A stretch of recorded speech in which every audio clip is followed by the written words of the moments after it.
Dans mon travail, en général, mes livres, la plupart sont des portraits. Alors ça veut dire quoi? Le portrait de ma mère, de mes frères, toujours avec moi-même à l'intérieur, puisqu'un portrait c'est toujours un autoportrait aussi. Bien. Mes portraits, ça veut dire quoi? Ça veut dire l'être humain. Effectivement, dans le monde, ce qui m'importe, c'est l'humanité. Hein? Je mets l'humanité au-dessus de toutes mes questions. Hein? Qu'est-ce que c'est l'humanité?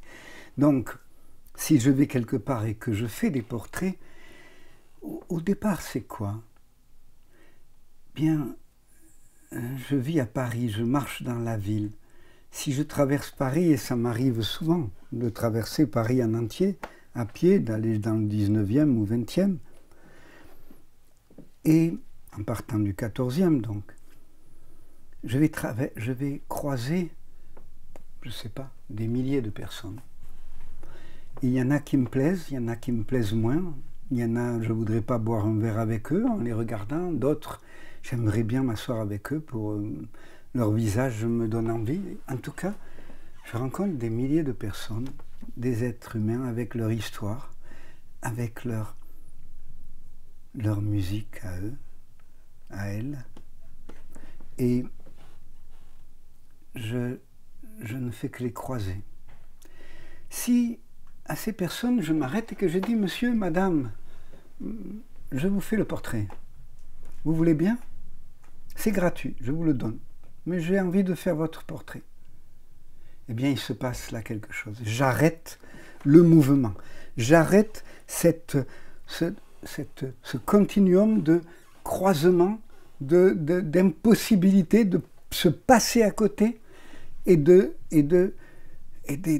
comme des bateaux immenses la nuit qui se croisent dans la nuit et qui avec toute la richesse des uns et des autres, et que jamais on saura ce qu'il y a à l'intérieur. Eh bien, si j'arrête quelqu'un en lui disant « je te fais le portrait », eh bien là, il se passe quelque chose. J'ai arrêté 10 minutes de la vie de cette personne et de la mienne avec cette personne. C'est-à-dire qu'il y a une histoire. Il y a une histoire qui s'est construite. Et après, je donne le portrait et je peux lui demander pourquoi elle marche là dans cette rue, ou comment elle s'est levée ce matin, ou qu'est-ce que c'est son rêve avec la vie. Hein? Et elle va me dire, elle va, hein, ça va se faire. C'est une espèce de contrat, quoi. Tu me donnes une réponse, je te donne le portrait. Et cette chose-là, elle m'est venue naturellement, on va dire, par nécessité d'en avoir assez, de passer à côté de gens, d'êtres humains, qui sont, comme je dis, c'était un écrivain anglais, il est mort il y a longtemps maintenant, il faisait l'anticipation, je ne sais plus son nom, une fois qu'il m'avait dit ça, comme deux navires qui se croisent dans la nuit. Et je trouve ça beau, et nous sommes des quantités de navires qui se croisent dans la nuit. Voilà. Là, tu vois, je suis sans voix. C'est tellement vaste, les possibles, qu'il n'y a qu'une chose là, c'est possible, je les gère en faisant ce que je fais, qui s'appelle de la bande dessinée, et en n'étant jamais sûr que c'est la bonne image et le bon texte. Jamais. Et quand une semaine après je reviens, j'ai envie de tout jeter, constamment. Hein? Seulement l'éditeur attend, alors il faut bien lui donner. C'est là la puissance de ce qu'est le photographe, l'artiste, le cinéaste, l'homme de théâtre. Qu'est-ce qu'il fait avec les images? Et nous tous, on travaille avec les images. Hein? Et même l'écrivain. Hein?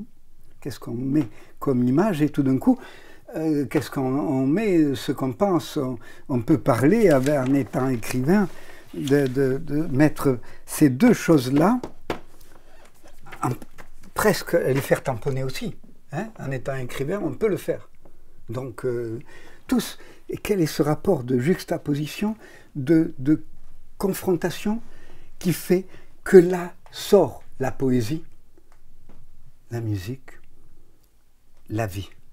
Hein, je pourrais dire la poésie à la place de la musique. Hein, je pourrais dire la poésie, qui est la vie aussi. Hein.